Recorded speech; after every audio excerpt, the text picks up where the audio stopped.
Hi there, this is Kim. Today I have a fun card to share with you. I'm going to be watercoloring and I'm using these beautiful stamp sets from Winnie and Walter. One is called Sending You and the other one is a lined image called Bed of Roses. I have this Kuretake watercolor palette. I'm going to try out number 35 to watercolor. We'll see how that goes. To start the embossing process, I'm going to use this anti-static pad to rub all over the watercolor paper. This helps to prevent the embossing powder from sticking where it's not supposed to. I'm going to use this Versamark ink to ink up the rose image so that way I can emboss with it. Just press it down to make sure all the ink gets all over where you want it to be. Now I'm going to use this white embossing powder. This is a Muse Studio, but you could use any white embossing powder that you have. I will remove the excess powder, heat emboss it with the heat gun, and be right back. Well, oops, as you can see, I made a mistake.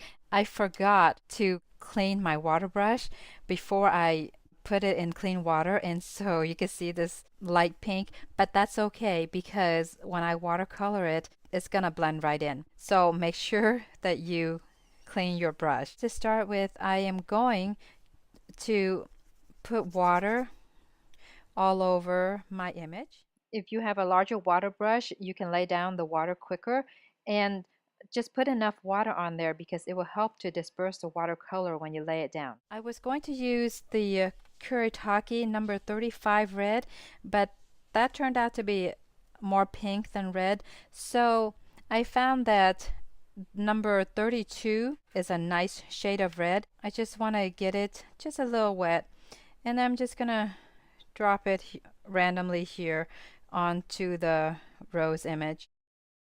It really doesn't matter where you put this because I'm going to be trimming this off to the size that I would like. And it's okay if the color is not inside the border because we're not going to need to use a lot of the excess white area. The areas where I wanted a little more red shading, I keep adding more color to where I would like the red spots to be. I do want to give some area a little bit of a lighter pink shade so that it creates some depth. Once I'm happy with the color placement, I'm going to speed the drying process in using my heat gun and trim the image down, leaving a bit of color along the outside of the embossed frame.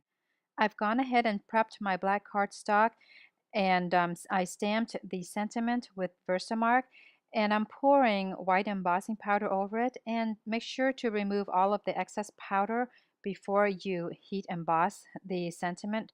I'm going to turn my heat gun on to let it warm up for a little bit so that it lessens the warping on the paper.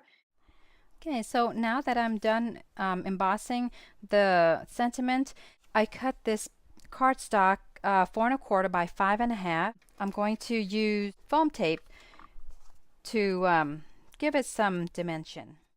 I'm going to place this watercolor panel onto the center of the card front. I wanted to stamp something at the top right and lower bottom corner. So for this Sending You stamp set, there are some hearts here. So I'm going to use that, and I'm going to ink it up with Memento Ladybug red ink here and just carefully stamp over my watercolor panel.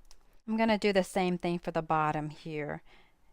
So for the bottom, just going to move the heart to change the position on the block, and then I'm going to stamp it onto the lower left corner of the card front. Now I'm going to place this over the top of the card panel, and I'm going to also pop it up with the tape since this panel's popped up, so I need to also pop this up so that it doesn't get bent over like that. I'm just gonna center this on top of the panel. And that's it for my card today. I hope you've enjoyed this tutorial. You can see more details on my blog. The link is below. Thank you for watching.